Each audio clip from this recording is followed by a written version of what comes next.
اعوذ باللہ من الشیطان الرجیم بسم اللہ الرحمن الرحیم الحمدللہ آج آپ حضرات کی خدمت میں 100 پارے کی تلاوت کی گئی ہے 28واں پارہ مکمل اور 29واں پارہ آپ حضرات کی خدمت میں پڑھا گیا ہے۔ اس پارے کی بڑی اہم خصوصیت ہے، اس پارے کے اندر جتنی صورتیں ہیں نا وہ تمام صورتیں مدنی ہیں، مطلب ہجرت کے بعد نازل ہوئی۔ ایک بات، دوسری بات، جو پہلی صورت ہے نا، سب سے پہلی سورۃ المجادلہ 3.5 صفحے کی صورت ہے، اس کے اندر 22 آیتیں۔ اس سورت کی خاصیت یہ ہے، دیکھیے قرآن کے بارے میں بھی نالج ہونا چاہیے۔ ہم کو دنیا کا ہر نالج ہے، لیکن جو کتاب میں اللہ نے ہدایت رکھی ہے اگر اس کا نالج ہمارے اندر نہیں ہے تو دنیا بھر کا نالج کا کوئی فائدہ نہیں۔ تو یہ اس کا تھوڑا بہت نالج کوئز کے اعتبار سے ہم کو معلوم ہونا چاہیے۔ تو یہ جو پہلی سورت ہے 28 پارے کی سورۃ المجادلہ، اس کی کتنی آیت ہے بھائی؟ 22 آیت ہے، اور ہر آیت میں لفظ اللہ آیا ہوا، اللہ کا نام آیا ہوا، ہر آیت میں 22 آیتیں، مطلب 22 مرتبہ اللہ کا نام اس میں 22 سے زائد مرتبہ آیا ہے، لیکن ہر آیت میں اللہ کا نام آیا ہوا ہے۔ یہ آپ کے نالج میں اضافے کے لیے یہ بات عرض تھی۔ اس کے بعد جو بات عرض کرنی ہے، اللہ نے بہت سی باتوں کا بلکہ بہت سے احکامات اس 28 پارے میں بیان فرمائے ہیں۔ اس کے اندر سب سے پہلے جو بات عرض کرنی ہے وہ یہ ہے کہ ہر بار یہ بات بتائی جا رہی ہے کہ دنیا دارالامتحان ہے، یہ دارالجزا نہیں ہے، یہ دارالامتحان ہے، امتحان کی جگہ۔ بندے کو یہاں پر امتحان کی تیاری کے لیے بھیجا گیا ہے، جو امتحان اس کا قبر میں ہونا ہے اس کی تیاری کے لیے یہاں پر بندہ آیا ہے۔ قرآن کریم کی ہم موضوع کو دیکھیں، اس میں بنیادی طور سے جو چیزیں 3 آتی ہیں، ایک توحید، دوسرا رسالت، تیسرا آخرت۔ یہ 3 عقیدے جب تک ہمارے مضبوط نہیں ہوں گے ہم سچے پکے مسلمان کہلانے کے لائق نہیں ہو سکتے۔ تو یہ 3 عقیدے ہمارے بہت اہم ہیں، اور سورۃ الحشر کے نام سے ہی ایک مکمل سورت اسی پارے کے اندر ہے، اس میں اسی کا تذکرہ ہے، صحابہ کی قربانیوں کا تذکرہ، اور صحابہ رضی اللہ عنہم کا مسئلہ یہ تھا کہ ان کی خصوصیت یہ تھی کہ وہ دوسروں کو پہلے ترجیح دیتے تھے، اپنے آپ کو پیچھے کرتے تھے۔ کوئی بھی دین کا کام ہو، کسی کو مدد کرنا ہو، سب سے پہلے یہ اپنے آپ کو پیش کرنے والے تھے۔ والذین یؤثرون علی انفسہم ولو کان بہم خصاصہ، کہ اللہ نے یہاں پر ان کی خصوصیت بیان کی کہ صحابہ رضوان اللہ اجمعین کی یہ خصوصیت تھی، وَيُؤْثِرُونَ عَلَىٰ أَنفُسِهِمْ وَلَوْ كَانَ بِهِمْ خَصَاصَةٌ، وہ اپنے آپ پر لوگوں کو ترجیح دیتے ہیں اگرچہ ان کا نقصان ہی کیوں نہ ہو۔ وہ روایت مشہور ہے کہ نبی اکرم صلی اللہ علیہ وسلم کے پاس ایک مہمان آئے، جنہوں نے پوچھا صحابہ سے کہ بھائی کون ان کی مہمان نوازی کرے گا؟ ایک صحابی نے کہا کہ میں کروں گا۔ جب گھر جا کر دیکھے تو پتا چلا کہ صرف بچوں کے کھانے کے علاوہ کوئی کھانا گھر موجود نہیں ہے۔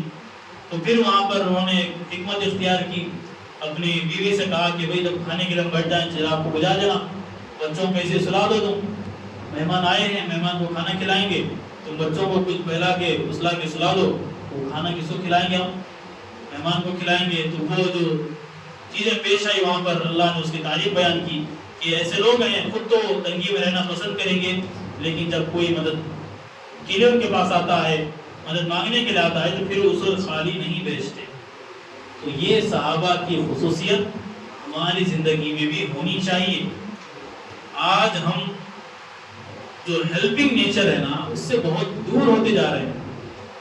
ہیلپنگ نیچر ہمارے اندر ہونا چاہیے، کوئی بھی مصیبت میں ہو، کوئی بھی پریشانی میں ہو، بڑھ چڑھ کر ہمیں استقبال کر کے اس کی مدد کے لیے آگے آنا چاہیے۔ یہ ایک اسلامی عمل ہے، ایک اسلامی تہذیب کا ایک اہم اخلاق ہے کہ ہم دوسروں کے کام آئیں۔ اس کے بعد پھر آگے اللہ رب العالمین نے سورۃ الجمعہ کا تذکرہ فرمایا۔ سورہ جمعہ کے نام سے ایک پوری سورت ہے جس کے اندر اللہ رب العالمین نے جمعہ کا تذکرہ کیا کہ جب جمعہ کے دن اذان دی جائے تو ایمان والے کی ذمہ داری ہے کام دھام کو چھوڑے فوراً مسجد کی طرف آ جائے۔ یہ جمعہ کا ایک حق یہ بھی ہے کہ جب جمعہ کی اذان ہو جائے تو فوراً کہاں پہ آ جائیں بھائی؟ مساجد کی طرف آ جائیں. اس کے بعد خرید و فروخت میں لگنا، اپنے آپ کو مشغول رکھنا، آخر میں پورا جماعت کھڑے ہوتے جب آنا، یہ مناسب عمل نہیں. ہفتے میں ایک دن آتا ہے، اس دن بھی اگر ہم تھوڑی دیر بیان سننے کے لیے نہیں بیٹھیں گے تو پھر کب دین کون سکھائے گا؟ کیا ہمارے دکان پر آ کر دین کی بات ہوگی؟ کیا گھر میں جا کر دین کی بات ہوگی؟ بھائی ایک موقع رہتا ہے جمعہ کا، ہم آئیں، مسجد سے ہمارا لگاؤ ہو، مسجد میں آ کر بیٹھیں، کچھ دین کی باتیں ہوتی ہیں، دین کی باتوں کو سنیں. دین کی باتوں کو سنیں گے تو دین کا جذبہ آئے گا نا. عبادت کا جذبہ کب پیدا ہوگا؟ جب ہمیں دین کی باتوں کی معلومات ہوگی، جب اس کا ثواب کیا ہے، نہ کرنے پر گناہ کیا ہے، جب وہ چیز معلوم ہوگی تو یہی چیز ہم کو عبادت پر کھڑی کرنے والی ہے. اس کے بعد آگے اللہ رب العالمین نے ایمان والوں کو خصوصاً یہ حکم دیا کہ وہ جو بھی مال ان کے پاس ہے اس مال میں سے ایک حصہ وہ اللہ کے راستے میں نکالیں، اس کو خرچ کریں. کیونکہ ابھی وقت ہے خرچ کرنے کا، خرچ کریں. جب موت کا وقت آئے گا بندہ تمنا کرے گا اللہ تھوڑی مہلت دے دے، جو کچھ میرے پاس ہے میں سب صدقہ کر دوں گا. اللہ کہے گا وہی ہو گیا، ایک چانس ملا تھا اس کو تم نے گنوا دیا، اب پھر نہیں مل سکتا. ایک ہی موقع ملا ہے، اگر اس کو ہم گنوائیں گے تو پھر دوسرا موقع ملنے والا ہمیں نہیں. وَأَنفِقُوا مِمَّا رَزَقْنَاكُم مِّن قَبْلِ أَن يَأْتِيَ أَحَدَكُمُ الْمَوْتُ فَيَقُولَ رَبِّ لَوْلَا أَخَّرْتَنِي إِلَىٰ أَجَلٍ قَرِيبٍ. کہ جو کچھ اللہ نے، جو کچھ ہم نے تمہیں دیا ہے اس میں سے خرچ کرو قبل اس کے کہ تم پر موت آئے. اور موت آنے کے بعد آدمی کہے لولا اخرتنی الی اجل قریب فاصدق واکن من الصالحین، اللہ تھوڑی مہلت دے، تھوڑی سی بس، فاصدق میں مال صدقہ کر دوں گا، واکن من الصالحین اور میں نیک بن جاؤں گا.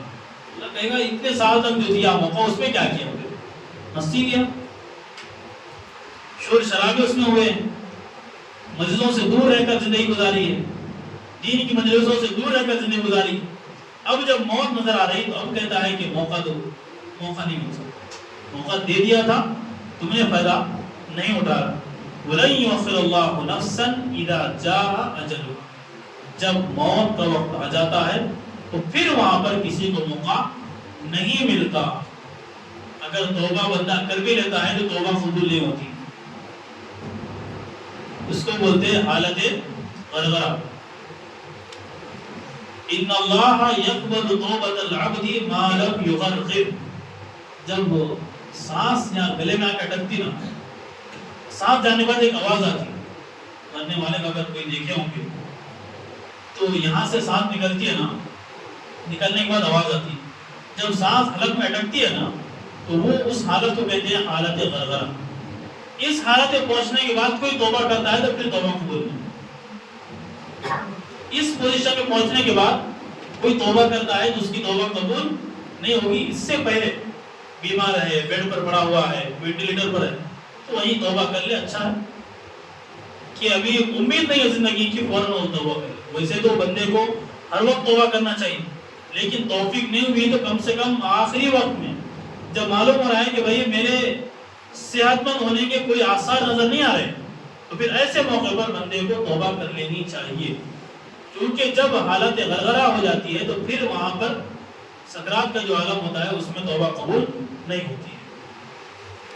پھر آگے اللہ نے سورۃ التحریم میں ایمان والوں کو ایک اہم ذمہ داری یاد دلائی کہ دین جو ہمارا ہے یہ دین سیلفش نہیں ہے کہ میں کامیاب ہوا تو بس کافی ہے. ایسا نہیں، میں بھی کامیاب ہوں گا، اپنے گھر والوں کو بھی کامیابی کی دعوت دوں گا، اپنے دوستوں کو بھی دوں گا، رشتہ داروں کو بھی دوں گا، لوگوں کو بھی دوں گا، تب جا کر میرا ایمان معتبر ہوگا. دین یہ سیلفش نہیں ہے کہ میں کامیاب ہو گیا تو ٹھیک ہے. بھائی میرے ساتھ ساتھ میرے متعلقین کو بھی، ان کی بھی فکر کرنا یہ میری ذمہ داری ہے، ہر ایمان والے کی ذمہ داری ہے. اللہ رب العالمین نے فرمایا یا ایھا الذین آمنوا قوا انفسکم واہلیکم نارا. اے ایمان والو اپنے آپ کو جہنم کی آگ سے بچاؤ اور اپنے گھر والوں کو بھی جہنم کی آگ سے بچاؤ. اور جہنم کی آگ سے کیوں بچانے کے لیے کہا؟ وقودها الناس والحجارہ. جہنم کا جو ایندھن ہوگا جو جہنم سلگائی جائے گی وہ لکڑیوں سے نہیں بلکہ لوگوں سے، گنہگاروں سے سلگائی جائے گی، والحجارہ اور پتھر سے۔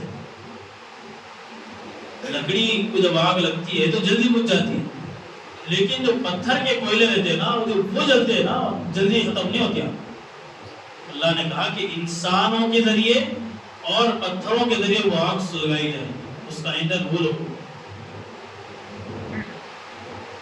علیہا ملائکۃ غلاظ شداد، اور جو جہنم ہوگی اس پر ایسے سختگیر تدخو فرشتے مقرر ہوں گے، ایسے خطرناک ہوں گے وہ، لا یعصون اللہ ما امرهم، اللہ نے جو حکم دیا بس وہ ان کو کرنا۔ اس میں وہ کسی طرح کی سوچ نہیں ہے، سوچیں گے نہیں وہ کہ بھئی یہ تکلیف ہوگی، اسے کیسے ہم تکلیف دیں، اس کو کیسے سزا دیں۔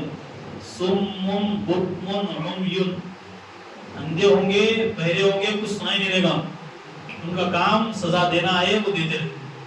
ہم چلائیں پکاریں، چاہے جو بندہ کرے، وہاں پر چھٹکارا ملنے والا نہیں۔ اللہ حفاظت فرمائے۔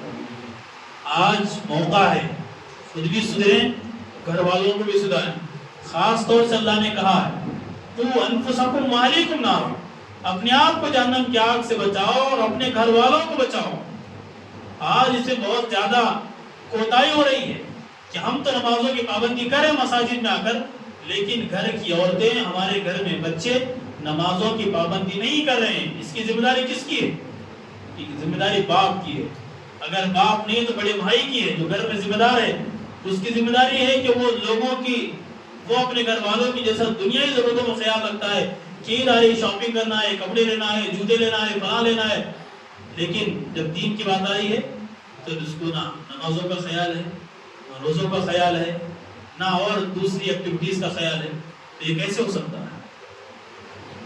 تو جس طرح ہم دنیاوی معاملات میں اپنے گھر والوں کا خیال کر رہے ہیں، اس سے ہزار بلکہ لاکھ گنا بڑھ کر ان کی دینداری کا خیال کرنا چاہیے، کیونکہ یہ دنیا کی چیزیں دنیا میں ختم ہو جائیں گی، کام آنے والی چیز ہمارے اعمال ہیں، عبادت۔ ما عندکم ينفد وما عند اللہ باق، جو کچھ ہمارے پاس ہے ختم ہونے والا ہے، جو کچھ ہم نے اللہ کے پاس بھیج دیا ہے وہی باقی رہنے والی چیز بس۔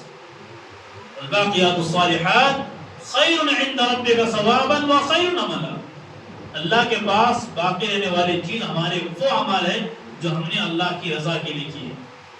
یہ بہت اہم چیز ہے۔